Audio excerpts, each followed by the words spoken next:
DNN Hindi को subscribe करने के लिए दबाएं लाल रंग का सब्सक्राइब बटन और घंटी का बटन दबाकर ऑल नोटिफिकेशन पर क्लिक करें। चैनल को जिंदा रखने के लिए नीले रंग का ज्वाइन बटन दबाकर चैनल को आर्थिक सहयोग करें। उत्तर प्रदेश की राजनीति में पल पल नए घटनाक्रम निकल के आ रहे हैं। चारों तरफ अफरा तफरी मची हुई नजर आ रही है। आजाद समाज पार्टी के राष्ट्रीय अध्यक्ष चंद्रशेखर आजाद रावण कहां जाएंगे, किसके साथ जाएंगे, इसको लेकर लगातार नए नए घटनाक्रम निकल के आ रहे हैं। चंद्रशेखर आजाद रावण ने ट्वीट भी किया था और उसके बाद आज सुबह उन्होंने एक प्रेस कॉन्फ्रेंस भी करी और कल वो मिलने गए थे अखिलेश यादव से, और अखिलेश यादव उसके बाद आपको स्वामी प्रसाद मौर्य के मंच पे नजर आए थे। इस पूरे घटनाक्रम पे और भीम आर्मी आजाद समाज पार्टी की जो रणनीति है वो किस तरफ जा रही है, क्या होने वाला है उत्तर प्रदेश के चुनाव में, और बहुजन समाज पार्टी जो है उसको इस पूरे घटनाक्रम को कैसे देखना चाहिए, इस पूरे मुद्दे पर बातचीत के लिए मेरे साथ मौजूद हैं डीसी कपिल जी, राजनीतिक विश्लेषक हैं। सर बहुत बहुत स्वागत है आपका। धन्यवाद। सर मैं इससे पहले शुरुआत करूं, जो पूरा मुद्दा है वो आप समझ चुके हैं, मैं दर्शकों के लिए क्या कुछ हुआ है वो दिखाना चाहता हूं और आप भी लगातार इसको साथ साथ देख सकते हैं। चंद्रशेखर आजाद ने प्रेस कॉन्फ्रेंस करी और उससे भी पहले चंद्रशेखर आजाद ने कल ट्वीट करी थी। बहुत दिनों से कयास लगाए जा रहे थे कि वो क्या करने वाले हैं। वो ट्वीट करके लिखते हैं कि एकता में बड़ा दम है, मजबूती और एकता के बगैर बीजेपी जैसी मायावी पार्टी को हराना आसान नहीं है। मैं दोहरा देता हूं, मजबूती और एकता के बगैर बीजेपी जैसी मायावी पार्टी को हराना आसान नहीं है। गठबंधन के अगुवा का दायित्व होता है कि वो सभी समाज के लोगों के प्रतिनिधित्व और सम्मान का ख्याल रखें। आज यूपी में दलित वर्ग अखिलेश यादव जी से इस जिम्मेदारी को निभाने की अपेक्षा रखता है। तो आपने देख लिया कि गठबंधन होगा और कब होगा, ये बात इंतजार सब कोई कर रहा था। भीम आर्मी आजाद समाज पार्टी के समर्थक भी इस बात का इंतजार कर रहे थे। ये घटनाक्रम होते होते ये ट्वीट आया। उसके बाद कयास ये लगाए जा रहे थे कि कल जब वो वहां मिलने गए हैं तो संभव ये भी था कि वो शायद स्वामी प्रसाद मौर्य के साथ मंच पे नजर आते, पर अखिलेश यादव ने ऐसा होने नहीं दिया। बाद में खबर ये निकल के आई कि 3 सीट ऑफर करी गई थी अखिलेश यादव की तरफ से, और क्या कुछ आज की प्रेस कॉन्फ्रेंस में कहा है, इससे पहले हम चर्चा करें, वो सुन लेते हैं। उनकी जमीन कब जाए, उनको पीटा जाए, उनको सताया जाए, महिलाओं के रेप हो, हाथरस जैसे कांड हो,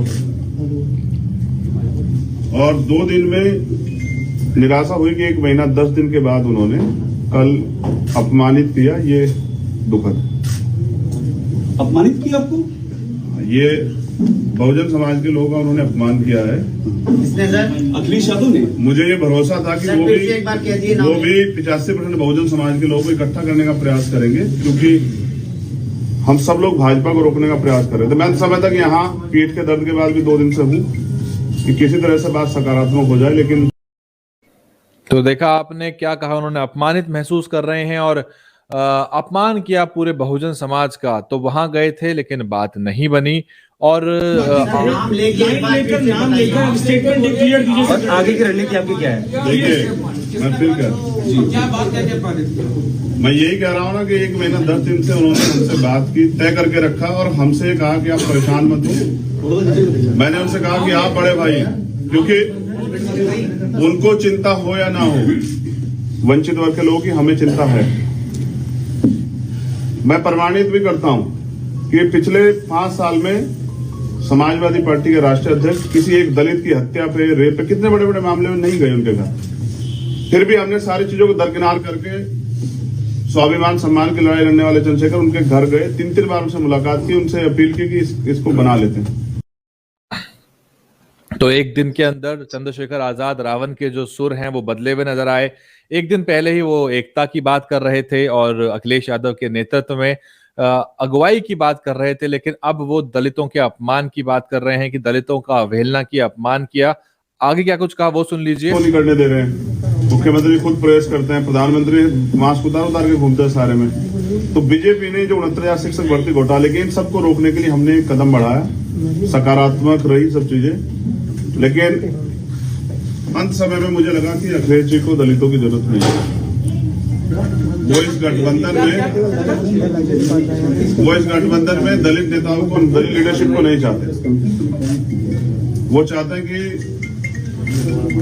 उनको दलित वोट करें, लेकिन मेरा डर ये था कि अगर दलित उनको वोट कर देंगे तो कल जो उनके ऊपर एक आरोप पिछली सरकारों में भी रहा, क्योंकि मान्यवर काशीराम साहब को मैं नेता मानता हूं, उन्होंने भरोसा करके नेताजी को मुख्यमंत्री बनाया, फिर क्या हुआ आपके सामने। तो पूरा घटनाक्रम जो है बेहद चिंताजनक है और आजाद समाज पार्टी क्या कुछ करेगी ये अब तय करना जो है वो क्या कहते हैं चंद्रशेखर आजाद का काम है। अखिलेश यादव ने भी क्या कुछ कहा जब पत्रकारों ने सवाल पूछे, क्योंकि आज सुबह का पूरा घटनाक्रम जो है वो प्रेस कॉन्फ्रेंस का रहा। बीजेपी से लेके बहन मायावती सभी प्रेस कॉन्फ्रेंस कर रहे हैं। 2 सीटें ऑफर करने की बात करी गई थी, वो कौन सी 2 सीटें थी अखिलेश यादव ने खुद बताया। पूरी दे दी गई थी, उसके बाद उन्होंने किसी को फोन मिलाया, अब वो फोन किससे बातचीत हुई ये मैं नहीं जान सकता। तो आपने देखा कि ये 2 सीटों की बात हुई अखिलेश यादव की। रामपुर, मनिहारन और गाजियाबाद की वो बात कर रहे थे कि वो 2 सीटों के लिए आरएलडी से बात भी कर ली थी, लेकिन उसके बाद चंद्रशेखर आजाद के पास एक फोन आया और उसके बाद जो है बात आगे नहीं बढ़ी। तो सर क्या है पूरा घटनाक्रम आपने देख लिया, क्या आप महसूस कर रहे हैं, क्या हो रहा है उत्तर प्रदेश की राजनीति में? वैभव जी, आपका बहुत बहुत धन्यवाद कि आपने मुझे आज इस लिंक के साथ जोड़ा। देखिए, मेरा ये मानना है कि समाजवादी पार्टी और समाजवादी पार्टी के राष्ट्रीय अध्यक्ष माननीय अखिलेश यादव जी के साथ जो इनकी वार्तालाप कल हुई और जो इनकी विचारधारा को लेकर के ये कल गए और जो आज हमारे चंद्रशेखर आजाद जी कह रहे हैं, दोनों चीजों में बहुत धरती आसमान का फर्क है। देखिए, विचारधारा रात रात में नहीं बदलती।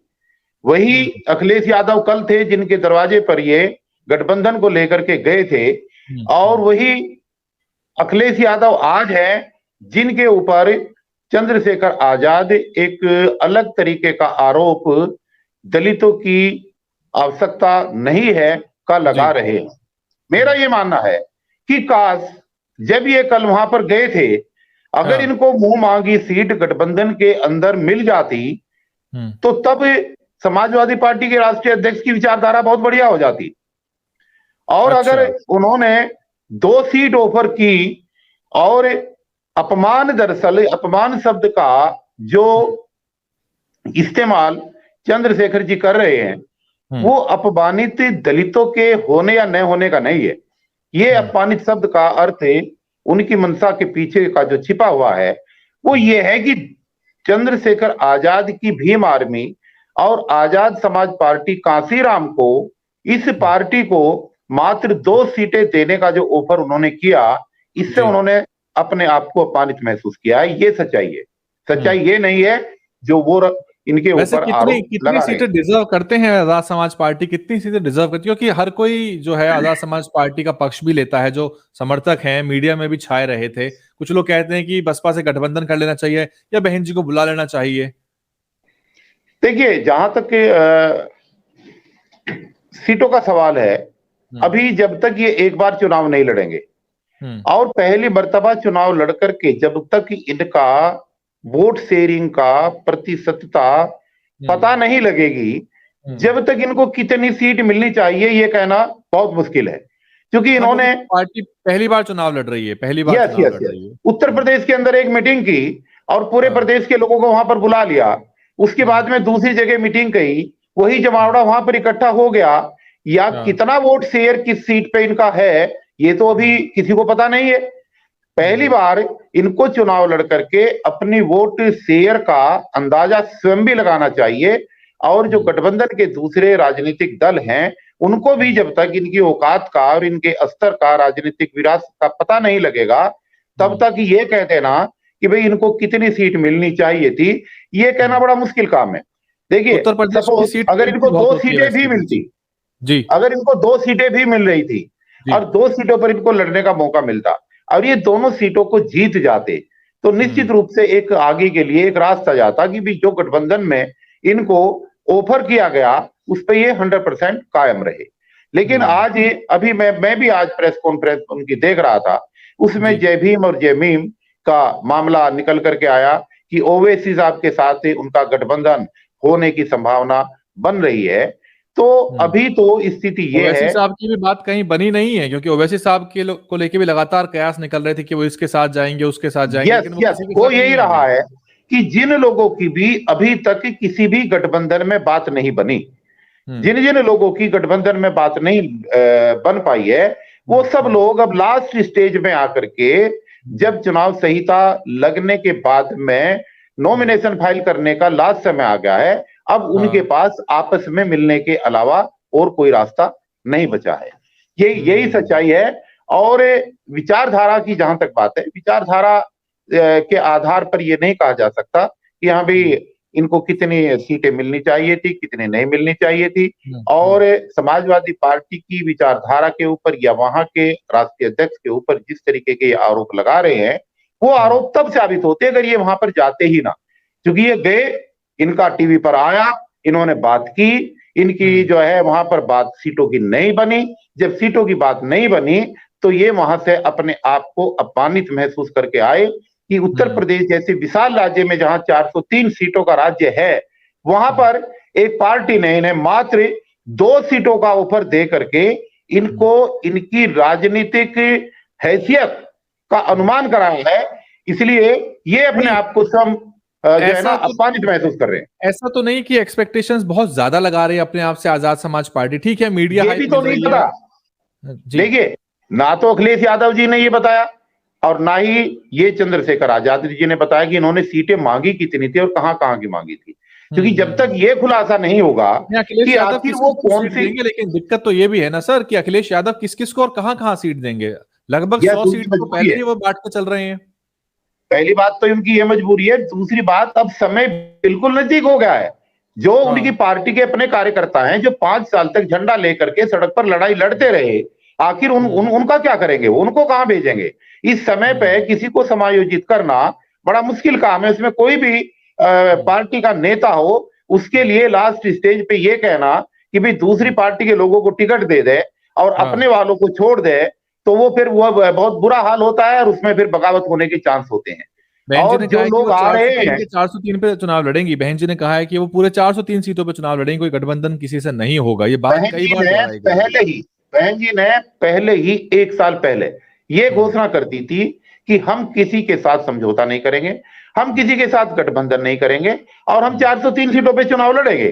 तो उन्होंने जहां जहां भी अपने कैंडिडेट्स, अपने प्रत्याशियों को संयोजक बना रखा था, जहां पर प्रभारी बना रखा था, वो वहां पर स्थिति क्लियर थी कि भाई यहां से ये कैंडिडेट चुनाव लड़ेगा।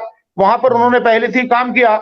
अब अगर आज कैंडिडेट घोषित होता है और वर्चुअल सिस्टम अब चल रहा है कोरोना के पीरियड में, तो कोई भी नया कैंडिडेट, चाहे वो कितना भी भारी भरकम हो, वो 4 दिन में उस क्षेत्र के गांव में दस्तक भी नहीं दे पाएगा। वोट मांगने की बात तो अलग है।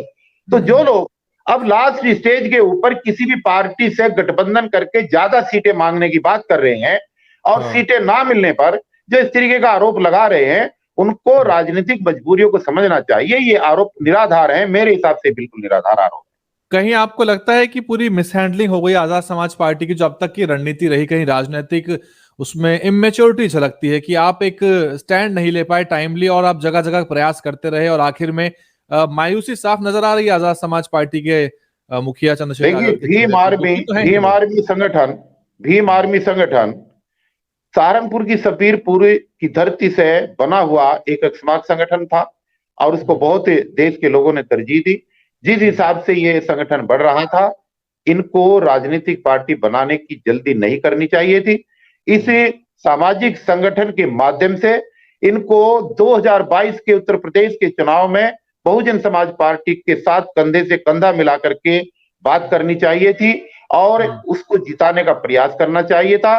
वो जीतती और हार थी एक अलग बात थी, लेकिन इनके ऊपर कम से कम बहुजन समाज पार्टी को नुकसान पहुंचाने का जो दोष है, जो कलंक है, वो इनके माथे पर ना लगता और समाज में एक मैसेज जाता कि भाई इन्होंने कोशिश करी है बहन जी को। चूंकि देखिए 2017 के चुनाव की बात अगर हम करें, उस समय ने तो चंद्रशेखर आजाद था और नहीं भीम आर्मी थी, नहीं उस समय आजाद समाज पार्टी थी।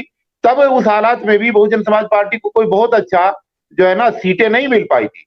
इसलिए भीम आर्मी की वजह से या आजाद समाज पार्टी की वजह से कोई बहुत बड़ा नुकसान होगा, ये बात जो है नहीं कही जा सकती। लेकिन अगर ये ऐसा ना करते तो शायद समाज के अंदर एक अच्छा संदेश जाता और आने वाले समय में, क्योंकि देखिए ये जानना बहुत जरूरी है कि देश की राजनीति में हर 20 और 25 वर्ष के बाद एक नया मोड़ आता है। पहले एक दौर था 70 और 75 का दौर था उस दौर के अंदर जब बीपी मौर्य जैसे लोग जनरल सीटों से चुनाव लड़ करके पार्लियामेंट पहुंचे और उनकी बातों को सुनने के लिए बहुजन समाज और दलित समाज के लोग 20-20 किलोमीटर तक पैदल जाया करते थे।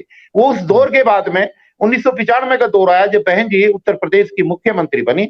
अब बहन जी को उत्तर प्रदेश की मुख्यमंत्री बने हुए भी 25 साल हो गए, तो निश्चित रूप से एक बदलाव तो आएगा, अब नहीं आएगा, आज से 5 साल बाद आएगा। लेकिन उस बदलाव का जो अब इस समय पे 2022 में जो हुआ है, ये बदलाव का सही समय नहीं था। अभी राजनीतिक रूप से देश के अंदर अगर दलितों की सबसे बड़ी नेता है तो बहन कुमारी मायावती है। उनके हाथों को मजबूत करके उत्तर प्रदेश के अंदर सरकार बनाने का कोशिश भीम आर्मी को, चंद्रशेखर आजाद को करनी चाहिए थी, मेरा ऐसा मानना है। बहुत बहुत शुक्रिया सर हमारे साथ जुड़ने के लिए, बहुत बहुत धन्यवाद आपके इस विश्लेषण के लिए। तो आजाद समाज पार्टी जो है उसके सामने चुनौती है कि वो चुनाव में किस तरह से जाएगी। क्या वो अब भी 403 सीटों पर चुनाव लड़ेंगे या फिर वो कोई साथी तलाशेंगे जिसके साथ मिलकर चुनाव लड़ा जा सके। बहरहाल भीम आर्मी सारे आरोपों और प्रत्यारोपों के बीच एक सामाजिक संगठन के रूप में तो उभर के आया है, और वो सामाजिक संगठन तक सीमित रहता तो एक बेहतर मजबूती ज्यादा प्रदान की जा सकती थी, संगठन के लिए बेहतर होता। लेकिन राजनीति में उतर गए, और राजनीति जो है उत्तर प्रदेशी खास तौर से वो इतनी आसान है नहीं। यहाँ पे धुरंधर जो है राजनीति के बैठे हुए हैं। ऐसे में चंद्रशेखर आजाद क्या कुछ करेंगे इस पे हम नजर बना के रखेंगे। सर बहुत बहुत धन्यवाद आपका।